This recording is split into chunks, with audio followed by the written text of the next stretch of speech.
One thing I want to tell you, I want to apologize. I owe you an apology. What's that? Because back in 2004, when I was trying to get in the radio, and you was holding out. He was holding out, and I said, well, they got Grant Williams. He's 6'7", he got long arms. And then when I saw that dude up close, I said, "Oh, I apologize. No, I'm so good. sorry." That's not good. Everybody was a little bitter at me about that time of the year, man.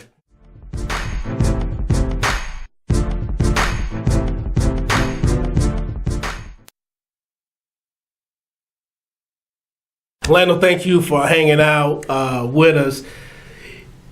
The Hall of Fame vote didn't go in your favor. What do you think about that whole process, going through it for the first time? Well, you know what? Going through it the first time, it didn't really get difficult until probably the last hour before the announcement came, and I was a little nervous going into it, just waiting for that call.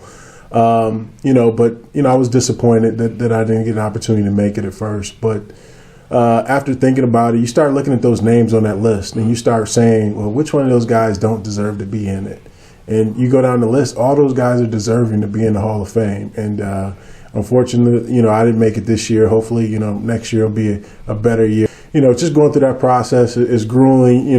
When you think you have 4 Rams that potentially could be in, and then, none of us get in. It's also disappointing that Kurt didn't get in or a couple of the other guys. When you was in college and, you was so highly touted, how did you deal with that? Just being a young man and being literally the big man on campus. Oh, it was fun for me, man. It was when I was in college, I had I wanted to come out and be the best.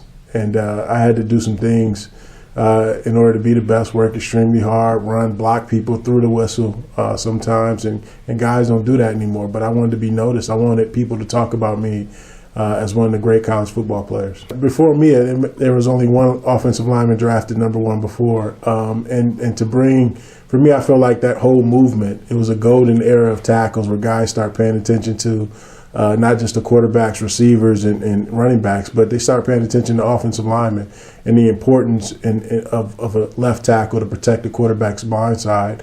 And I just came along at the right time, played well, and was drafted number 1. When you came to St. Louis and you was united, well, not so much united, but you was introduced to Coach Jim Hannafin, who has a long track record in St. Louis, worked with Dan Dierdorf and Conrad Dobler and Louis Sharp. What do you think initially when you met Jim Hannafin? He was like a grandfather. The first thing he said is, we're not going to put you out there before you're ready. And nowadays, with the pressure of coaching, you don't get that as much. So we stayed after practice. I came early, and he was determined to get me ready. And it wasn't week 1. The pressure was on for, hey, when is Orlando going to get there? Between he and Dick Vermeil, they said, hey, we're going to put him in there week 6. And that was the best timing for me because I got a chance to develop after being a holdout. Got a chance to develop my game for those 2 months. When you came into the Rams, they was losing. They losing a lot. Right. Morale was down. What was it like for you? Because you came from a program, Ohio State, national prominence, playing on national television on a regular basis, getting the love from the alumni, what have you. Now you in a new place and trying to figure out how to win. What was that transition like? Well, it was tough. What people don't realize about the transition from college to pro is there's so many different things happening in your life. You're coming into a lot of money, big contract, family, a lot of different issues.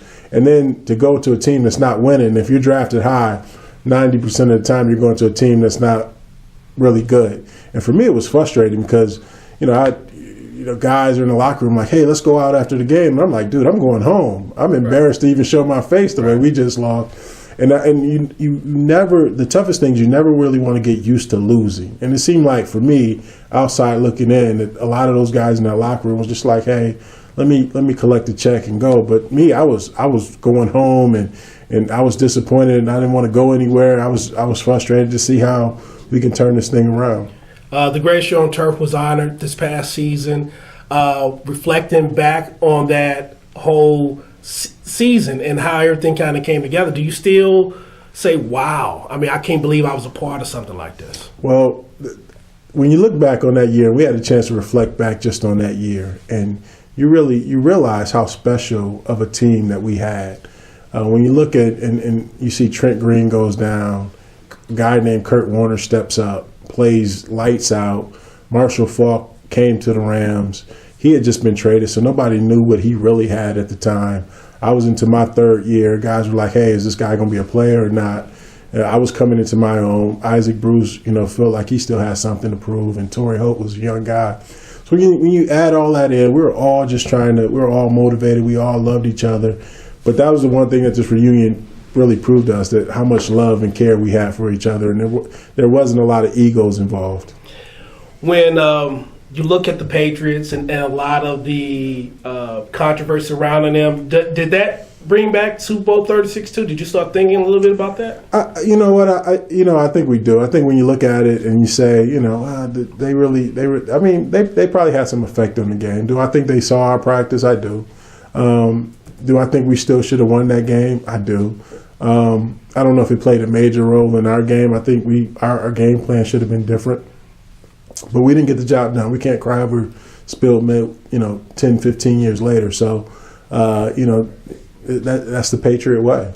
What do you think about the Rams today and then, what they're trying to get accomplished? Wow.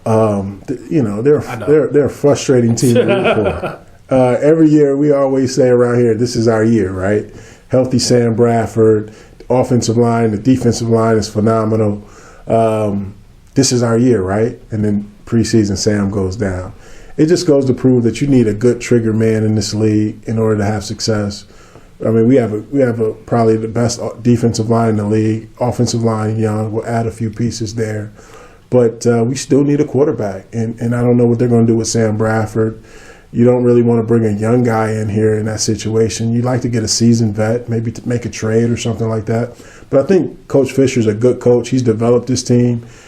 He just had some unfortunate injuries. And they thought, Sean Hill was the guy that he came in and spotted, but there's a reason he's a backup for 10-plus years in this league. That's who he is. This year, this draft, they have to go get a guy, either first round, early second round, or make a trade up and try to pick up a guy. Because, like I said, Sam, with his injury history, he's not to be counted on. What do you look at this receiving core? My thing is, offensive coordinator, what can we do with Tavon Austin? I mean, Schottenheimer last year, he's running them off tackle. He's running them off tackle. Is this guy going to be, he's faster. Let's send him deep. Let's see what he can do deep. Is he just going to be a gadget guy? What can we do? Can we develop that kid first? He's a special player with speed and everything. Can we develop that guy and make him into a quality receiver in this league? Oz Hakeem, slot guy for us, played well. Can we get him some catches in the open field and let him do what he does best? That's the most frustrating part offensively that I see is we have to develop Tavon Austin, put him in areas where he can have success offensively. It frustrated me to no end where I'm seeing this guy run off tackle. Why are you running him off tackle? When it came to running the football too, it seemed like they stubbornly just kept trying to jam it in between the center and the guard. They rarely got out there on the perimeter. Was it because of Zach Stacy's lack of speed, or was it them trusting Trey Mason? I didn't think they attacked the perimeter enough. Yeah, they stopped doing it. I think Zach Stacy, I'm not sure what his deal was this past year. I'm not sure if he put on too much weight, but I think moving forward, Trey Mason's going to be that guy. And just watching him in college and watching him this year, he can get outside. They just got to call the plays. I think he's fast enough, he's quick enough to make those moves outside.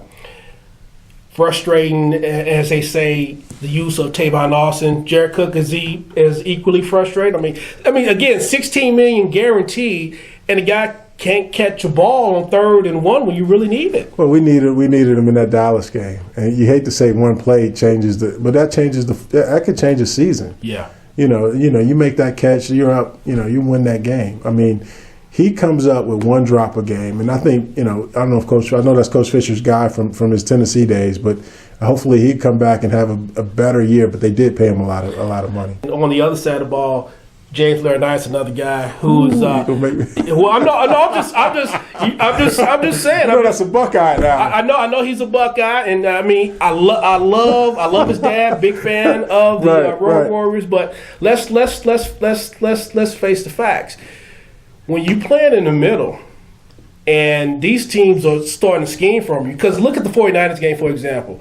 When they put Frank Gore out there and Larry Nice had to cover, you already knew who was going to lose that battle. Larry Nice he's a good linebacker. Right. But not for what they're paying him. And I think the Rams need to get a little bit more faster. They need more Ogretrees on defense. What do you think? I think so. I think outside linebacker, even middle linebacker, I think they need to update that linebacking core. But I think that they're going to have to make a couple of decisions defensively. They're paying a lot of guys a lot of money on that defense that's going to have to show up. Laurinaitis being one. Chris Long, I love Chris Long. But he's probably another guy that when you're paying Robert Quinn and you got the young boy inside that's making some noise, Aaron Donald inside, everybody's going to be looking around the corner and saying what's next when it's time to cut cost and cut back. So no, Chris Long is a great player, but I like Chris Long only because I think he brings a certain attitude to that defense. When he wasn't out there, it changed the game. And I like Robert Quinn, but when Quinn got off to a slow start, you needed a Chris Long to say, hey, man, let's get this thing going from a leadership standpoint. Secondary looks promising to me. I really like Tremaine Johnson. He just seems like one of those guys that you can keep in your team for 10, 15 years. Yeah. Janoris Jenkins, he reminds me of Shaq and a Fool. He be shacking a fool a lot on the field, and he looking at McLeod like, what's your problem? Yeah. He's come up on his last year. What do you do? Is Tremaine Johnson, Janoris Jenkins? I like Tremaine Johnson in that situation. I think Janoris gambles a little bit. One game he could have a huge game. Next game he'll get beat for 3 touchdowns. That's just I don't know if he gambles out there or what. It's something, but he's always looking back at the safety saying, hey, what happened out there? Yeah, and then Coach Fisher normally falls on the sword for his guys, but I think in the Seattle game he said, I don't know what he was doing out there. That is funny. I thought it was also interesting when Janoris, he had spoke out about the stadium deal. And I didn't even know who he was. Did? He didn't like the idea of an open-air stadium. And I didn't know it was Janoris Jenkins. And then his name should have been Pick 6, -6, pass interference, But they had some other guys call those games. EJ Gaines was pretty solid. Like him. What about Marcus Roberson? I like him too. I like the Roberson kid. I like the Barron kid. Hopefully he'll stay. He's a hitter. He was a high draft pick with Tampa, and hopefully he can stay and be an addition to that team. But those safeties, man, T.J. McDonald, all those guys, they're some hard hitting safeties. Yeah. And if they develop and grow, I think that defense will be that much better. My issue with the defense, just to be said, I think Greg Williams got into his flow too late. I don't think he blitzed as much as he wanted to early in the year. I don't know if the guys weren't picking up their scheme, but they could have won some games and when they first 5 games, but they didn't have a sack. Come on, you got to dial up some pressures. That's his thing. You got to dial some pressure up and make some plays happen. Onto the stadium situation. What's your take on it about whether or not you want the Rams to either be in St. Louis or? It's funny, man. I really want them to be here. This is where I played. It's a home for the guys, the 2000 Greatest Show on Turf team, the community, everybody. They embraced us. So I'm a big advocate for the stadium being here. I think it'll stay. I think people are using LA now as a tool, a negotiating tool. Being that the Chargers and the Raiders both came out last week stating that they want a stadium there in LA. So we'll see what happens. But I'm a big advocate of staying here, building a new stadium. I think the outdoor stadium, if it's close to those renderings that they proposed a month ago, I think it'll be a fabulous venue, and I think the fans will really enjoy the whole fan experience. What do you got coming up next that you want some of our viewers to know about what you got coming? I'm just in the community, man. I'm busy with my kids. I got a couple business opportunities that I'm doing around the community and just, enjoying retirement, living a dream, as they say, right?